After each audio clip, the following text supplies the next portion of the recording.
कि अविलंब भारत सरकार ना सोचे ना समझे, क्योंकि आपके दल के सभी लोगों ने यहाँ सहमति जताई है और आपके दल के लोगों का तो कहना है कि और भी बढ़ा दे सरकार, तो उसमें भी साथ देंगे।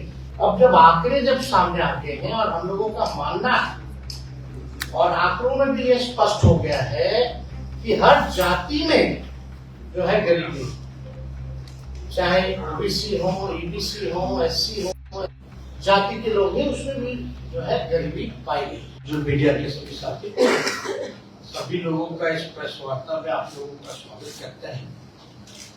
और जैसा माननीय वित्त मंत्री जी ने विस्तार पूर्वक जो है आप लोगों को समक्ष जो है बातें रखी, मैं ये अपनी बात को आप लोगों के सामने हमेशा देश को दिशा दिखाने का काम किया है और हम लोगों की शुरू से ही मांग रही है, माननीय मुख्यमंत्री जी की, हम सब लोगों की रही थी कि देश भर में जातीय जनगणना होनी चाहिए। हम सब लोग, सभी दल के लोग जो है प्रधानमंत्री जी से मिले, लेकिन वहां से कुछ हुआ नहीं। तो तय यही किया गया था कि हम लोग अपने बलबूते राज्य सरकार जो है कराएंगे। और माननीय मुख्यमंत्री जी को धन्यवाद दिया जाता है कि एक ऐतिहासिक दिन जो 2 अक्टूबर का रहा, जो बापू का जन्मदिन हम लोग मनाते हैं, उस दिन जाति आधारित गणना, जाति की क्या स्थिति है वो जो है सरकार द्वारा पेश किया गया। और जब विधानसभा का सत्र पिछला चल रहा था तो पूरा रिपोर्ट जो है आप लोगों के समक्ष जो है रखा गया।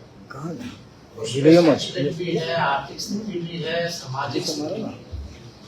और बिहार एक पहला राज्य बनकर के आया जिसका खुद का साइंटिफिक डेटा जो है किसी राज्य के पास नहीं है, बल्कि बिहार एक ऐसा राज्य है जिसके पास खुद की आबादी की पूरी जानकारी है। और आज के दिनों में साइंटिफिक डेटा होना बहुत जरूरी है ताकि हम चिन्हित कर पाए, पहचान कर पाए कि कौन लोग हैं जो अंतिम पैराम पे खड़ा परिवार है, कौन समाज है।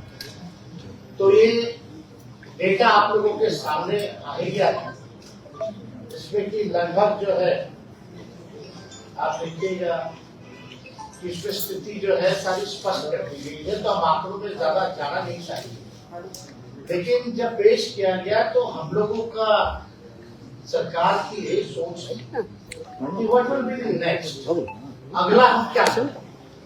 तो हम तो शुरू से कहते रहे कि ये जो महागठबंधन की सरकार नीतीश जी के नेतृत्व में बनी है, ये गरीबों की सरकार है और सामाजिक न्याय के साथ साथ आर्थिक न्याय देने वाली सरकार है।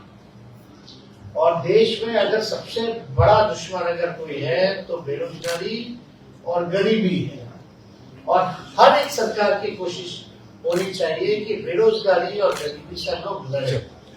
अब जब आंकड़े जब सामने आते हैं और हम लोगों का मानना है और आंकड़ों में भी ये स्पष्ट हो गया है कि हर जाति में जो है गरीबी, चाहे ओबीसी हो, ईबीसी हो, एससी हो, जाति के लोग हैं, उसमें भी जो है गरीबी पाई गई।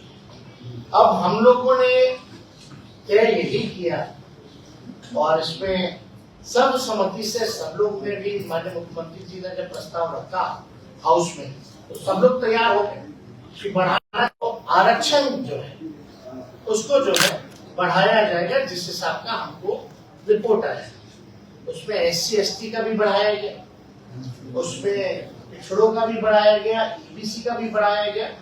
और क्योंकि ईडब्ल्यूएस पहले से ही सामान्य वर्ग के लिए 10% जो तय था वो तो हो ही गया, तो 50% से लगभग 65% जो है कर दिया गया, प्लस जो 10% जो 75% जो है लगभग होना।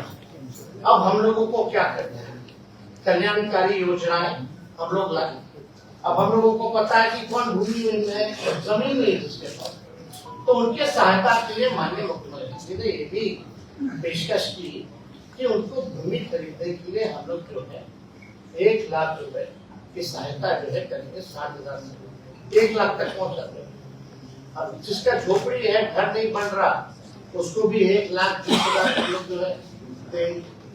दूसरी ये बात इसलिए ये थी कि भाई अब जिनके परिवार जो 94 लाख तो गरीब परिवार है, जिसके पास रोजगार नहीं, नौकरी नहीं, उनको नौकरी के लिए विशेष सहायता के लिए 2 लाख रुपए की सहयोग हम लोग करें। तो 2 बातें आ रही। हम लोग ये चाहते हैं कि जब सर्वसम्मति से, जब किसी ने विरोध नहीं किया और सबको इच्छा है कि आरक्षण की सीमा बढ़ाई जाए, तो कैबिनेट ने ये निर्णय लिया था माननीय मुख्यमंत्री जी की अध्यक्षता में कि भाई कोई पेच ना फंसे। जिस हिसाब से जब हम लोग जातीय आधार गणना करा रहे थे, कई पेच आए सामने, इतने आसानी से नहीं हुआ, काफी दिन विलंब रहा, लोगों को लाभ पहुंचाने में हम लोगों को दिक्कत हुआ, रिपोर्ट पेश करने में दिक्कत हुआ। तो ये जब आरक्षण की सीमा अगर हम लोग बढ़ा रहे हैं, तो कोई पेच जो है किसी भी प्रकार का फंसना नहीं चाहिए। और माननीय वित्त मंत्री जी ने उदाहरण भी बताया, कई ऐसे मामले हैं जिसको शेड्यूल 9 में जो वो किया गया, रखा गया है। तो हम लोगों ने यही रिकमेंड किया है कि भारत सरकार जो है, जो आरक्षण की सीमाएं हम लोगों ने बढ़ाई है, उसको शेड्यूल 9 में जो है रखा है। और इससे पहले भी एक राज्य जो है तमिलनाडु, उनका भी जो है पहले से 69% था, उसको भी शेड्यूल 9 में रखा गया।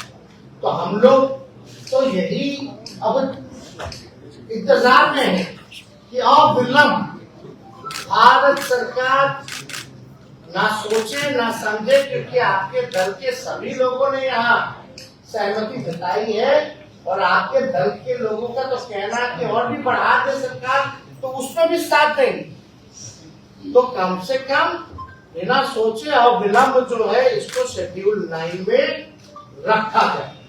और दूसरी बात, जहाँ 2.5 लाख करोड़, जैसे वित्त मंत्री जी ने, हम लोगों ने बताया, भूमिहीन को भूमि देना, गरीबों का घर बनवाना, लोगों के रोजगार में मदद करना, तो लगभग 2.5 लाख करोड़ का जो अतिरिक्त हम लोगों को भार है वो किया।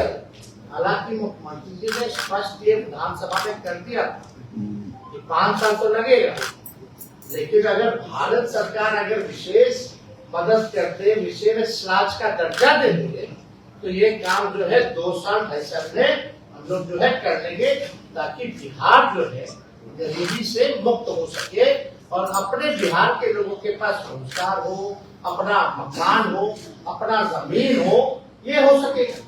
और इसमें तो हम लोग सबको साथ लेकर के चल, हम लोगों ने किसी के साथ भेदभाव नहीं किया है, चाहे अपर कास्ट के हो, बैकवर्ड हो, ईबीसी हो, schedule caste, schedule tribe, minority के लोग, सब लोगों को साथ हम लोग लेकर के चल रहे हैं। और हम लोगों को सब लोगों के लिए काम करना है। जो back bencher of the society, जो गरीब परिवार है, उनको मुख्य धारा में हम लोगों को लाने का यही लक्ष्य है। तो इसलिए कल एक ऐतिहासिक हम लोगों ने निर्णय लिया कि भारत सरकार को हम लोगों ने रिकमेंड किया है कि भाई 2 चीजों का, एक तो शेड्यूल 9 में आरक्षण जो बढ़ाया गया उसको डाल दीजिए, और दूसरा बिहार को तो कई बार वादा भी किया गया, वो जहाँ तक याद है कि प्रधानमंत्री जी ने भी चुनाव के दौरान, उससे पहले भी कई बार कहा है कि बिहार को जो है विशेष राज्य का दर्जा वो दिलाएंगे। तो हम लोगों की यही अपेक्षा है, उम्मीद है कि प्रधानमंत्री जी और भारत सरकार जो है अब विलंब जो है इस चीज को शेड्यूल 9 में डालेगी और विशेष राज्य के दर्जा वो देंगे नहीं देंगे, वो अपने कम से कम ओपिनियन जो है, अपनी राय को लोगों के सामने रखना चाहिए। नहीं होगा तो बिहार सरकार जो करती है अपने बलबूते, अपने खुद के खर्च पर, वो हम लोग करते रहे। तो ये इसलिए जो है आप लोगों को यहाँ बुलाया गया और सूचित किया गया कि भाई ये चीजें जो है, क्योंकि आप सब लोग को भी फायदा, आप लोगों के जान पहचान वालों को भी फायदा है, सब लोग आप लोग बिहार के लोग हैं, और बिहार को अगर विशेष राज्य का दर्जा मिलेगा तो इससे बड़ी बात क्या हो सकती है।